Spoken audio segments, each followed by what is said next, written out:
Mais de 40 milhões de brasileiros, trabalhadores informais, começam a receber nesta semana o auxílio emergencial pago pelo governo.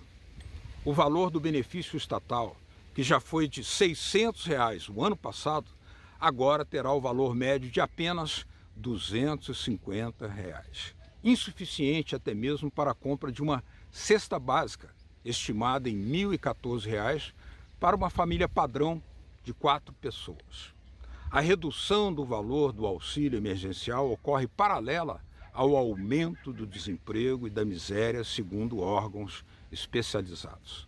Ao mesmo tempo, ao longo da pandemia, o governo Bolsonaro fez transferências financeiras aos bancos que superaram a soma de 2,5 trilhões de reais. Os banqueiros aplicaram essa fortuna no rentismo e não concederam créditos à pequena e média empresa, que foram à falência. A pandemia, que já levou à morte mais de 340 mil brasileiros e causou o colapso hospitalar e agora funerário, tem sido aproveitada pelos grandes capitalistas como oportunidade para impor a privatização, a desnacionalização da economia, uma perversa concentração de renda, fazendo com que o Brasil continue figurando como um dos países mais ricos e mais desiguais do planeta. Latitude Brasil está começando. Alô, amigos e amigas do programa Latitude Brasil por Telesur. É uma grande satisfação encontrá-los outra vez, hoje para tratar um tema de suma importância, que é a volta do pagamento do auxílio emergencial aos brasileiros de mais baixa renda, determinado pelo governo de Jair Bolsonaro, que começará agora no mês de abril. Isso tem uma série de impactos, inclusive de muita notícia falsa ou impressões que precisam ser examinadas com o critério de um economista que é economista sempre comprometido com a verdade, com os estudos socioeconômicos bem dirigidos para uma sociedade mais justa. É o caso do nosso convidado de hoje, Fausto Augusto Júnior, que é o diretor técnico do DIEESE. DIEESE é Departamento Intersindical de Estatísticas e Estudos Socioeconômicos, a quem dou minhas boas-vindas. Muito obrigado por ter aceito o nosso convite, doutor Fausto. Boa noite, Carlos. É um prazer aqui estar com vocês da Telesur, conversando um pouquinho aí sobre, enfim, o momento que nós estamos vivendo aqui no Brasil, né? Bom, a primeira impressão que fica do novo auxílio emergencial nessa pandemia desastrosa, nessa situação terrível que estamos vivendo, é que os valores são muito menores do que foram pagos no ano passado, inclusive o universo de pessoas é menor. Explica para nós essa contradição, já que a crise se agravou, o desemprego se agravou, a pobreza se expandiu e, sobretudo, as famílias estão sendo muito dolorosamente atacadas por essa pandemia mortífera. O que está acontecendo? Bem, o primeiro é compreender que o atual governo é um governo negacionista, né? Ou seja, ele vem negando a pandemia. Aparentemente, a fala do presidente da República, do presidente Jair Bolsonaro, se alterou ontem, somente ontem, ou seja, quando o Brasil passou da média de 3 mil mortes diárias e hoje atingiu 300 mil mortos ao longo desse ano de pandemia. Enquanto o mundo inteiro começa um declínio da pandemia, o Brasil ainda está em ascensão dessa curva. Isso tem a ver com as políticas implementadas, ou melhor, para a ausência de políticas implementadas por esse governo, de um lado, e de outro, por conta de, inclusive, uma contrapolítica de proteção, enfim, de combate à pandemia. O que a gente assistiu no Brasil é algo um tanto quanto absurdo do ponto de vista sanitário, e é incomparável, né? Em nenhum lugar no mundo nós tivemos algo parecido, em que o presidente da República é contra o uso de máscara, é contra o uso de vacina, é contra o uso... Então, para compreender o que está acontecendo com relação ao auxílio emergencial, tem a ver com isso. Se você nega a pandemia, né, você vai negar, inclusive, os dilemas que essa pandemia causa, especialmente na área social. E aí, do ponto de vista concreto, né, eu sempre gosto de insistir, porque o governo no Brasil, ele diz que ele criou o auxílio emergencial. Isso não é verdade. O auxílio emergencial ele foi um debate muito grande entre os movimentos sociais, o movimento sindical, uma pressão da sociedade civil, e o auxílio emergencial passou por dentro do Congresso Nacional. O governo foi empurrado a implementar ano passado o auxílio emergencial, tanto é que está muito longe do valor, inclusive, que ele defendia. No Brasil, nós colocamos um auxílio emergencial de R$ 600, e para a mulher, né, o chefe de família, 1.200, algo que o governo simplesmente combateu até o último momento. Quando chegou o momento que ele não conseguia mais, ele aceitou o valor e acabou tocando. Mas na primeira oportunidade que teve de renovação do auxílio, ele já reduziu para R$ 300, né? E aí, na cabeça deles, o auxílio emergencial acabava com o ano fiscal, né? Então, a ideia de que chegamos em dezembro, não tem mais auxílio. E vamos ver o que a gente está vivendo hoje, né? Nós estamos indo aí já para o final do terceiro mês de 2021, sem nenhum auxílio, né, para o conjunto da população brasileira, e com a pandemia perdendo o controle. Inclusive, um dos motivos pelo qual a pandemia perdeu o controle também tem a ver com o fim do auxílio, porque quem não recebe auxílio não tem como ter recursos para conseguir os seus alimentos, ele inevitavelmente tem que ir para a rua, ele inevitavelmente tem que ir buscar o seu salário, buscar o seu rendimento. Então, a postura do governo explica o que está acontecendo no Brasil hoje, e nesse caso, com relação à redução do auxílio, nós temos vários problemas aí no meio, né? Um dos problemas é a redução. Nós estamos falando de um auxílio que começou lá no ano passado com R$ 600, agora a grande maioria, que são as famílias de 4 pessoas, devem receber em torno de 250. As famílias monoparentais, né, que são as famílias de uma pessoa, vão receber R$ 150. E as famílias, né, ou seja, em que a mãe é a única chefe da família, que são famílias pelo menos 3 pessoas em média, vão receber R$ 375. Tem um monte de contradições aí, viu, Carlos Alberto? Tem um monte de contradições. Por exemplo, não faz sentido uma família de 4 receber menos que uma família de 3, por exemplo. Isso é só um exemplo do pouco sentido que faz isso. Além disso, limitado a 4 meses, e a gente sabe que em 4 meses não serão resolvidos os problemas pandêmicos e muito menos os problemas econômicos. A gente deveria fazer um bom debate desse auxílio, deveria ficar pelo menos até o final do ano. E no meio de tudo isso, Carlos, o auxílio só saiu com um grande acordão dentro do Congresso Nacional, que significou arroxo de salário de servidor público, uma nova regra fiscal que impede o Estado de gastar e cria vários outros instrumentos de restrição ao gasto público que, no meio da pandemia que nós estamos vivendo, não faz o menor sentido. O governo tem usado, inclusive, a pandemia como moeda de troca para fazer aquilo que ele tem que fazer para implementar suas reformas neoliberais. Ok, ou seja, não era necessário de forma nenhuma uma PEC, bastava a prorrogação daquele auxílio emergencial do ano passado, talvez a sua elevação. Agora, foi feita uma série de condicionamentos para a destruição do serviço público, impedir concurso, instalar um gatilho que diminui a capacidade do Estado de investir, ou seja, aproveitou-se para ampliar a dose de maldade e perversidade. É por aí? É por aí, em especial ampliar o processo de reforma de Estado. O que nós estamos vivendo no Brasil hoje é um processo de reforma de Estado, desconstituição do Estado social, né, que foi construído a partir da Constituição Brasileira de 1988, e cada medida dessa, de certo modo, caminha nesse sentido. Então, ao mesmo tempo em que o caos vai se instaurando por conta da pandemia, o governo se aproveita do caos para empurrar uma série de reformas dizendo que é inevitável. Eu tenho minha posição com relação às reformas, viu, Carlos, mas eu prefiro até nem entrar nesse debate nesse momento, porque reformas estruturais em qualquer país precisam ser feitas com tranquilidade, né?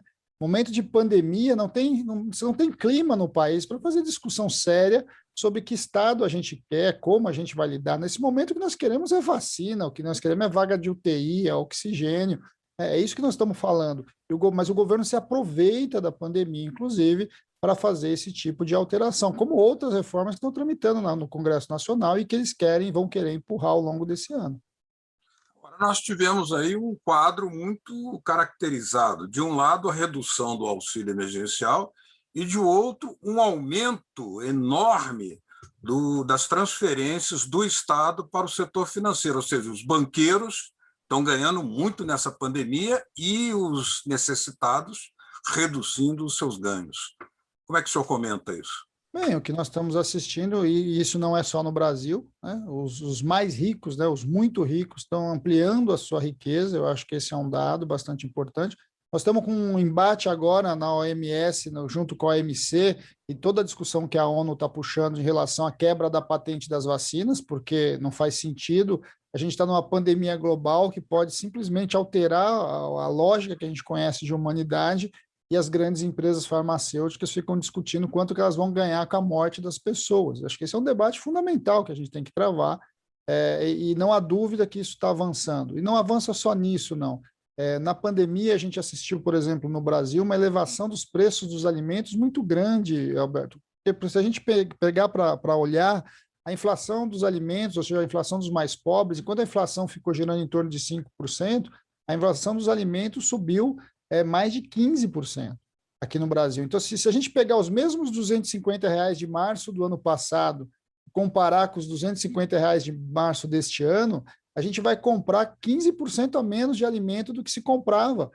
Isso é bastante assustador do ponto de vista. E tudo isso significa que alguém está ganhando. No Brasil, por exemplo, o setor agroexportador está enriquecendo com uma velocidade muito grande. Porque, primeiro, o mundo inteiro precisa de comida, a taxa de câmbio, né, até por conta da perda do controle pandêmico aqui no Brasil, ele disparou, o dólar no Brasil fica entre 5 e 6 reais, e isso está invertendo a lógica. Para você ter uma ideia do que eu estou falando, quando o Bolsonaro entrou no poder, em 2018, aqui no Brasil, 1 litro de óleo de soja, né, que é uma commodity, ele estava custando em torno de R$ 3,10. Hoje um óleo de soja está entre R$ 9 e R$ 11 no Brasil. Um pacote de arroz custava em torno de R$ 11, um pacote de 5 quilos de arroz. Agora, 5 quilos de arroz aqui no Brasil custa entre 27 e 30 reais. É disso que nós estamos falando, né? A gasolina passou dos R$ 6 o litro, beirando R$ 100 o botijão de gás. Quer dizer, os mais pobres, eles ficaram mais pobres porque eles estão sem salário, estão com uma renda cada vez mais comprimida, mas principalmente porque o poder de compra deles caiu muito. Ou seja, a capacidade deles comprarem alimento vem se reduzindo, por conta, de um lado, da elevação dos preços dos alimentos e, de outro, a redução dos seus salários. Bom, nós temos aí, então, caracterizado um aumento do abismo social, né? Mas isso, nós temos notícias recentes de morte em São Paulo, por exemplo, a cidade mais rica do país, a segunda frota de helicópteros privados do mundo está em São Paulo, e morreu um jovem de 22 anos aí por falta de oxigênio. Quer dizer, esse é o retrato cruel que nós estamos vivendo. Sim, esse é o retrato cruel e mostra, inclusive, a falta de planejamento, mas o caminho que foi levando o Brasil para esse negacionismo. E isso vai impactando a vida dos mais pobres. A morte está chegando também muito mais rápido, e a gente sabe, né, quando a gente vai contabilizar os 300 mil mortos, a gente vai ver que 70% desses 300 mil mortos eles estão nas periferias, eles estão na parte mais pobre do Brasil, uma grande maioria são negros, né? Ou seja, a morte no Brasil ela tem classe social demarcada e ela tem cor, ela tem raça muito clara, né? Acho que isso é um dado. É claro que o vírus não escolhe quem pegar, mas o atendimento médico chega de maneira maior para uns do que para outros. Para você ter uma ideia, até bem pouco tempo atrás, né? Porque agora essa variação do vírus está mudando muito as estatísticas, né? Mas até o final do ano passado, uma pessoa que entrava no hospital público, né? Ele tinha um hospital privado, né? Internado no hospital privado, ele tinha 30% de chance de morrer. O que a gente está assistindo no setor público era o contrário, ele tinha 70% de chance de não sair vivo quando ele internava no setor público. Então, isso a gente vai vendo o quanto isso não faz sentido, né, no Brasil. No Brasil, a gente tem esse abismo, ele inevitavelmente chega na saúde.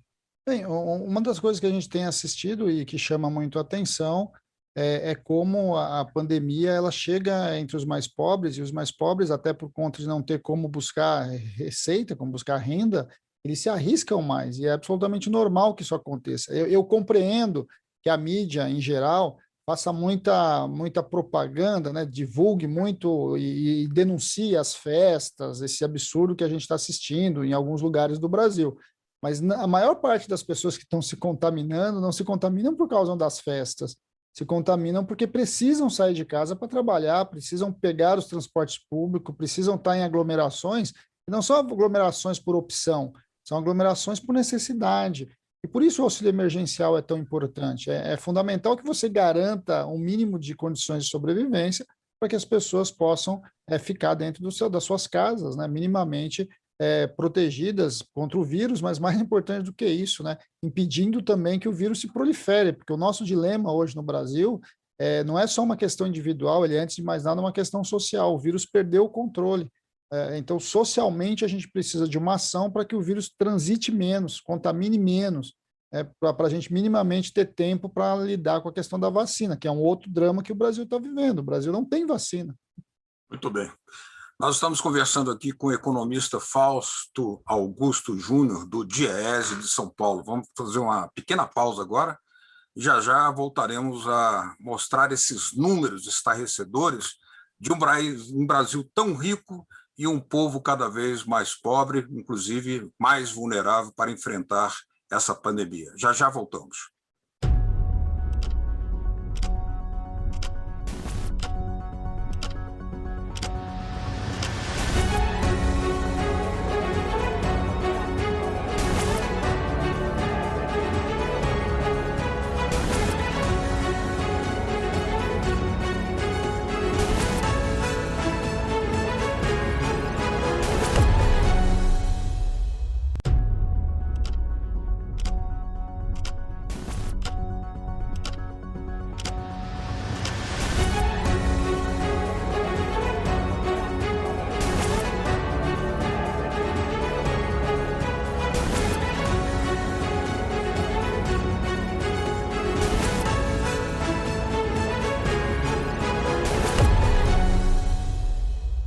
Nós estamos conversando hoje aqui em Latitude Brasil com o economista Fausto Augusto Júnior. Ele é diretor técnico do DIEESE, Departamento Intersindical de Estatística e Estudos Socioeconômicos, que é uma entidade de muito respeito aqui no Brasil, e estamos analisando a questão do auxílio emergencial que o governo volta a pagar agora a partir do mês de abril, mas muito insuficiente. Agora, Fausto, o governo fez uma série de dotações, praticamente transferências sem justificativas, doações para o sistema financeiro. Os recursos existem, até para comprar vacina, até para comprar oxigênio.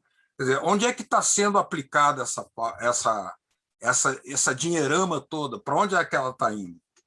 Nós temos várias questões aí no meio, né? O Brasil tem uma taxa de juros historicamente muito alta e um serviço de dívida muito caro, né? Então, o Brasil transfere recursos para o setor financeiro há algumas décadas. Então, acho que esse é o primeiro dado, né? No momento da pandemia, simplesmente esse movimento continua. Mas é claro que o momento de crise, vamos lembrar que o Brasil caiu mais de 4,1% do PIB, então isso significa que a economia encolheu, e quando a economia encolhe, a arrecadação do Estado também encolhe, então isso não tem muito problema. A questão é que o mundo inteiro está financiando o combate à pandemia gerando dívida, o que é absolutamente normal. Você vai emitir título, no limite você vai imprimir dinheiro, né? Porque o que você precisa? Você precisa garantir o enfrentamento de um momento extraordinário, nós estamos num momento de emergência, de urgência, que você precisa minimamente colocar recurso para as pessoas sobreviverem. Eu acho que essa é a questão. E o governo trabalha uma ideia de que ele tem que lidar agora com responsabilidade fiscal, né? O tempo que eles falam o tempo todo. Mas isso não faz sentido, porque o Keynes dizia isso, né? No futuro, desse jeito, estaremos todos mortos, porque se a gente for esperar, a gente tem que agir. Não dá para você, agora não é o momento de você fazer poupança, agora é o momento de você gastar a sua poupança, porque é muito claro, né? Nós nunca tivemos uma quantidade de mortos por uma mesma causa como nós temos hoje no Brasil. Então, o problema, na verdade, no Brasil não é um problema de recursos, não é um problema de dinheiro. O que nós temos no Brasil hoje é uma posição muito clara de um governo que simplesmente nega a pandemia. Acho que esse é o primeiro problema. Ao negar a pandemia, ele descoordena todas as ações de combate à pandemia com uma falsa dualidade, o que eles chamam ali entre, mas eu preciso proteger o emprego versus proteger a vida. Essa dualidade não existe. Ao contrário, né? O Brasil está sendo um dos países que está encarando pior a pandemia e as consequências econômicas vão ser gigantescas, porque o preço, é óbvio que não dá para mensurar, não dá para se precificar nenhuma vida, mas o descontrole da pandemia significa, inclusive, problemas econômicos muito sérios, né? E isso é algo que precisa ser tratado. A gente precisa quebrar essa falsa dualidade. Hoje, controlar a pandemia é garantir que a economia circule. Então, o governo precisa colocar os recursos para isso. Então, Carlos, não tenha dúvida, recursos para comprar vacina, oxigênio, remédio, garantir leitos, tem. O problema não é recurso. O problema é se mobilizar para isso. O Brasil entrou atrasado, não se organizou, não fez as contratações de vacina que deviam ter sido feitas, não anteviu a crise de insumos, que a gente fez essa discussão em março do ano passado, a gente fez toda essa discussão que ia faltar seringa, que ia faltar oxigênio, que ia faltar leite de hospital, todo mundo sabia o que ia acontecer. Né? Mas simplesmente, quando você não articula, você não coordena o processo, você deixou na mão de estados e municípios algo que precisava ser centralizado, até porque o Brasil tem um sistema nacional e único de saúde, uma coisa que poucos países do mundo têm e que a gente poderia simplesmente ter feito algo completamente diferente. Só para você ter uma ideia, Carlos, na crise do H1N1, o Brasil vacinou 70 milhões de pessoas em 3 meses. Se a gente tivesse vacina, estava vacinando já rapidamente boa parte da população brasileira. O problema é não ter a vacina. Tem uma foto que foi meu símbolo, né, circulou há pouco tempo atrás, em que o Serra, né, o atual senador José Serra, que é do PSDB, vacinava o presidente Lula. Né? Isso era um indicativo de que, apesar de eles serem partidos diferentes, de visões políticas diferentes, que historicamente disputaram as eleições presidenciais no Brasil, naquele momento de risco de pandemia, eles estavam juntos contra a pandemia. O que a gente está vendo agora é o oposto disso. Né? Agora, nós temos uma situação em que a economia está em recessão. Há uma inflação que é de preços, não é uma inflação de demanda, porque o desemprego também explodiu. As pessoas estão sem renda. E há reservas empossadas nos bancos. Quer dizer, por exemplo, uma indústria de oxigênio, ela estava ainda pensando se ia destinar a sua produção de oxigênio para o sistema de saúde. Não era necessário, no caso, uma intervenção estatal para salvar vidas diante de uma emergência concreta? Mas isso era muito simples, né? E é simplesmente você deslocar a produção de uma área para outra. Né? Vamos lembrar que você precisa deslocar, você pode deslocar a produção até de refrigerante, né? Ou seja, você tem alternativas, no caso da produção de oxigênio, que chegam a ser ridículas, né? Mas é claro que a gente tem vários problemas, né? Aí a gente está vendo alguns dramas do Brasil. Nós temos hoje 2 fábricas de vacina, 2 fábricas estatais. Nós temos mais de 30 fábricas para vacinas de bovinos. Isso é só um exemplo do quanto significa quando você deixa o mercado tomar conta também dos sistemas, né? Na hora que você tem um caos como esse, se você não tem um sistema público operando, se o sistema público não é prioridade, se ele não apresenta as suas prioridades e as suas demandas, o setor privado vai tentar ganhar dinheiro com isso. Isso é uma coisa meio óbvia, né? Assim, o sistema capitalista ele não é racional. O sistema capitalista constrói uma racionalidade da maximização de lucro. Tanto faz, né, se o lucro significa muita gente morrer. Né? Ele está maximizando o lucro. Eu acho que esse é um dado que a gente precisa o tempo todo estar trabalhando. E como que o Estado se move no meio disso? Ele se move no meio disso com as ferramentas que ele tem. Ele poderia, sim, não só buscar oxigênio em muitos lugares, mas ele tinha que estar negociando com o mundo inteiro, insumos de todas as formas, né? E não ficar brigando em cima de um remédio que não funciona, que é o drama aí da cloroquina, que a gente está vendo que está matando gente com problema de fígado, né? Porque ficar tomando cloroquina acaba com o fígado de qualquer pessoa, não faz o menor sentido, isso é uma doença, isso é um remédio tipicamente para malária, né? E você está tentando aplicá-lo num outro contexto. Então, e aí a gente vai mostrando um pouco, Carlos, um pouco do nosso drama também, da desconstrução da nossa indústria nacional. Então, muitos dos problemas que nós estamos vivendo, vamos lembrar que até bem pouco tempo atrás, a gente não tinha máscara. né? As famosas N95, não é isso? As PPF2, a gente não tinha máscara no Brasil, mas como é que pode um país desse tamanho, que já teve uma das indústrias mais importantes do mundo, não conseguir ter indústria para produzir máscara? Eu acho que são E um perguntas país que a que gente tem faz fábrica sobre... de aviões e houve uma desindustrialização, não é? Em razão de políticas que deram preferência ao setor financeiro, não é, doutor Fausto? Não só ao setor financeiro, como ao mercado importador. O Brasil hoje ele está sentado em cima de um enorme barril de petróleo, né, que é toda a riqueza do pré-sal. Nós estamos vendo o governo brasileiro, por exemplo, diminuindo a capacidade não, colocando em 30% a capacidade ociosa das refinarias do Brasil para importar gasolina, ou seja, para servir de transferência de lucro para importador, né? E simplesmente dizendo que isso é algo para você dinamizar o mercado e criar competitividade no mercado monopolizado pela Petrobras para poder vender a Petrobras mais fácil, vender as refinarias, vender os pedaços da Petrobras. Isso está acontecendo agora, Carlos, no Brasil. E as pessoas não entendem porque o câmbio sobe tanto. Se você começa a importar gasolina, que é um item básico para transições, né, para mobilidade no país, num país tão grande quanto o Brasil, é óbvio que o preço do dólar vai subir. E a gente sabe disso, né? E aí, o que o governo vai fazer? Ele já está fazendo, ele está aumentando a taxa de juros, porque aumentando a taxa de juros, ele aumenta a receita, ele aumenta o resultado ali, né, a transferência para o setor financeiro para tentar trair mais câmbio. E só que o aumento da taxa de câmbio sobe os preços no Brasil e pressiona a inflação, como você mesmo lembrou. Como é que um país que está em recessão tem inflação? Ele tem inflação porque o problema é um aumento de custos, não é um aumento de demanda, como a gente teve, por exemplo, em 2010, 2012 aqui no Brasil.